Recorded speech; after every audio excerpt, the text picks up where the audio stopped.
인사 시간입니다. 여러분들의 시간을 소중하게 생각하는 안될과학의 궤도입니다. 내 집 안방에서 다양한 사회문화 활동을 가능하게 해주는 3차원의 가상세계 메타버스. 하지만 아직까지는 많은 분들이 메타버스 이름만 많이 들어봤지 그거 어떻게 하는 건데 하며 감이 잘 오지 않으실 겁니다. 그래서 안될과학에서 인스타를 통해 모집한 구독자 10분을 모시고 두 가지의 메타버스 솔루션을 활용한 태양계 강연을 진행한 후 생생한 후기를 가지고 왔습니다. 그럼 메타버스 세계로 출발! 여러분 반갑습니다. 저는 안될과학의 과학 커뮤니케이터 궤도라고 합니다. 안녕하세요. 저희가 이제 이렇게 모일 수가 없는데 현실과 가상세계 결합 메타버스 세계에서 만나 뵙게 돼서 너무 반갑습니다. 저는 얼굴이 실물보다 좀 난 것 같아요. 그죠? 예! 좋습니다. 우선 태양계 행성들에 대한 이야기를 한번 나눠보도록 하겠습니다. 태양계 행성이 뭐뭐가 있죠? 수금지와 목도천에 아 좋습니다. 이게 수성이거든요. 수성. 혹시 수성 사진이랑 필터 쓴 건가요? 맞아요. 3D 모델과 사진은 좀 차이가 있습니다. 여러분도 인스타 사진이 잘 나오잖아요. 수성의 숫자가 물 숫자거든요. 수성에 물이 있다. 박수. 네. 좋습니다. 없다.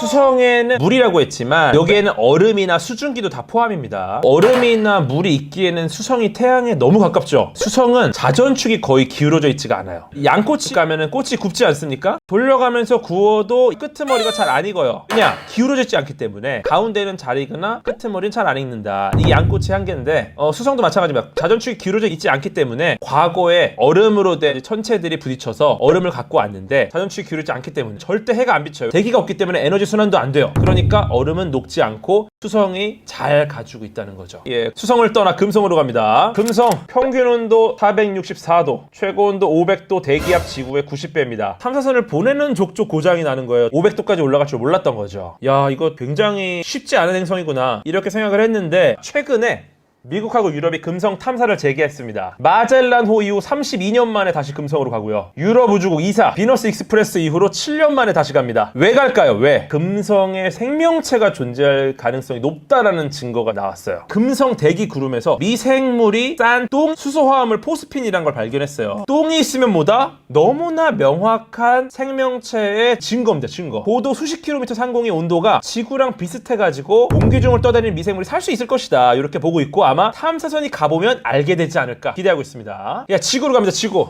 여기 보시면은 지구에 물이 굉장히 많단 말이죠. 이 물이 어디서 왔을까요? 과거의 원시 지구로 돌아가 보면 태양 근처에서 만들어진 운석이 지구에서 발견이 된 거야. 근데 이 태양 근처에서 만들어진 녀석은 포함된 수소가 현재 존재하는 물의 3배를 만들 수 있는 양입니다. 이 말은 뭐냐? 원시 지구가 원래부터 물을 갖고 있었다는 얘기예요. 근데 우리 김규나님은 목이 돌아가신 것 같은데 괜찮으세요? 저희 메타버스 세계에서는 여러분의 목이 지표면으로부터 몇 도가 돌아가 있느냐 이게 다 보여요. 예. 화성으로 갑니다. 화성 같은 경우는 최근 이슈만 말씀 좀 드릴게요. 퍼서비어런스 잘 갔죠? 가서 다른 행성에서 최초로 비행을 했던 비행체가 하나 나왔죠. 승리호?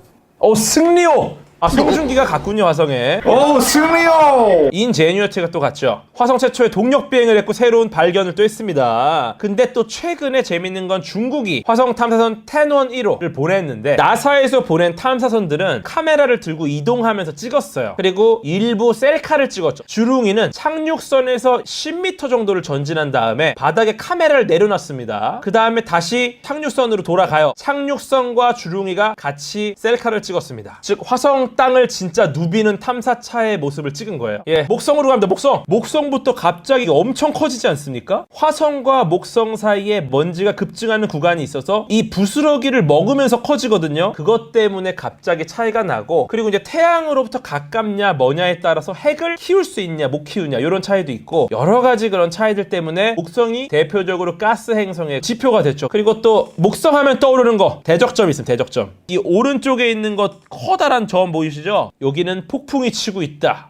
이런 사진 있어요. 이게 극지방에서 찍은 목성의 모습이에요. 여기 보시면은 찌글찌글한 거 보여요. 찌글찌글. 극지방에서 봤더니 이렇게 많은 소용돌이가 치고 있더라라는 걸 우리가 최근에 또 알아볼 수 있었습니다.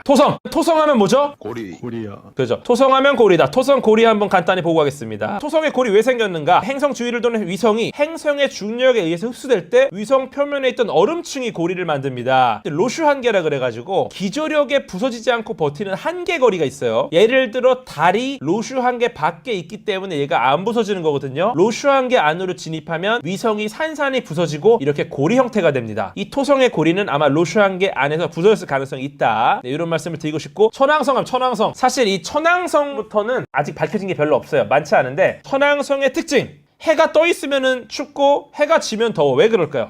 천왕성에 있는 수소 분자가 낮에 자외선을 받아서 원자로 나뉘어졌다가 밤에 분자로 다시 모이면서 열을 내요. 즉 실제 낮의 온도보다 더 뜨겁다는 거예요. 네, 해왕성 딱 봐도 밝혀진 게 별로 없다. 예. 해왕성 같은 경우는 유일하게 탐사선이 한 번 갔어요. 그러니까 천왕성보다 조금 디테일한 거야. 보이죠? 2호가 들렸는데요. 해왕성의 포인트는 뭐냐? 내핵에 액화된 다이아몬드가 존재할지 모른다는 이야기가 있어요. 그래서 여러분이 만약에 해왕성에 가시면은 빙산만한 다이아몬드가 있습니다. 그거 들고 오면 여러분 부자 되는 거. 우리가 뭐 물방울 다이아 이런 얘기 하잖아요. 이제 해왕성에서는 거의 공룡 다이아, 뭐 아파트 다이아 이런 게 있는 거야. 다음은 기운의 묘왕성. 요게 이제 묘왕성의 실제 모습입니다. 아쉽게도 묘왕성은 퇴출됐지만 인류의 마음속에 남아있다. 어디 남아있느냐? 방탄소년단의 노래 중에 하나인 134340. 이게 바로 명왕성의 이름입니다. 여기까지 태양계 관련된 우리 이웃 행성들에 대한 이야기 나눠봤고, 저희가 이제 플랫폼을 바꿔서 태양에 대한 더 재미있는 이야기로 가보도록 하겠습니다.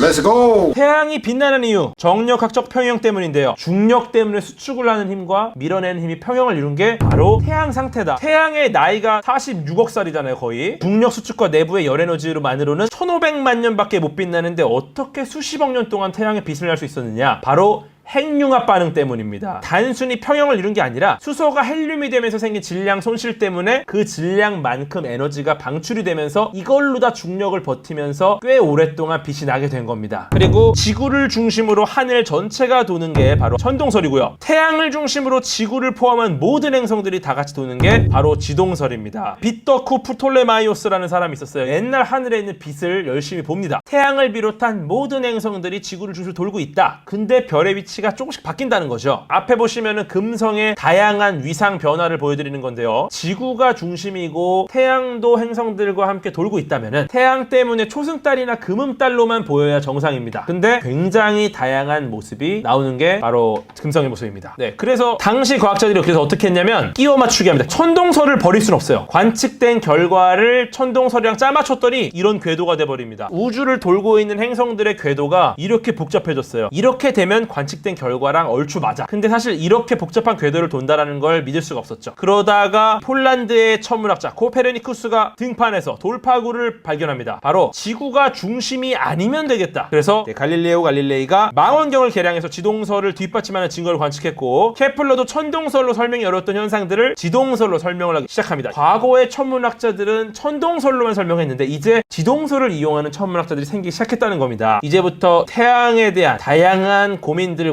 탐사가 시작되는데요. 렛츠고! 물론 잘 간 애도 있고 들어 누운 애도 있고 뭐 그렇지만 태양에 간 애들이 이렇게 많습니다. 하지만 레전드는 뭐다? 바로 시카고 대학교 유진 파커 교수님의 이름을 딴 파커 태양 탐사선이다. 인류 최초의 가장 가까이 가는 태양 탐사선이라고 보시면 돼요. 네, 위쪽에 이 1400도까지를 버틸 방열 시스템이 되어 있습니다. 실내 온도를 29.5도로 유지를 해주는 아주 훌륭한 시스템입니다. 옆쪽을 보시면은 약간 우리 좀 이 그릇같이 생긴 거, 요게 태양 전지판 냉각 시스템입니다. 이게 태양 주변을 돌 때 태양 전지판이 또 전력을 받아야 되잖아요. 근데 잘못하면 태양 전지판이 타버릴 수가 있어요. 그래서 태양 전지판을 냉각시켜주는 그런 시스템이고요. 태양 내부를 관측하는 망원경이 또 여기 가운데 쪽에 있습니다. 그리고 아래쪽에 길게 뻗어 있는 게 자력계고요. 이제 앞에 화면을 보시면요, 어떤 궤적을 그리면서 태양으로 가고 있는지가 나오죠. 태양 탐사선의 궤도입니다. 한 번에 태양으로 가는 게 아니라 지구에서 녹색선이 출발을 해서 태양과 수성과 금성 궤도 사이를 돌면서 점점 태양에 가까이 가는데 태양에 초근접할 수 있다는 겁니다. 이렇게 큰 궤도를 돌면서 멀리 갔다 다시 가까이 하면서 일종의 무빙샷을 때리는 겁니다. 그리고 솔라 오비터 솔로 2020년에 출발했고요. 이제 이 두 탐사선이 합동 연구를 시작합니다.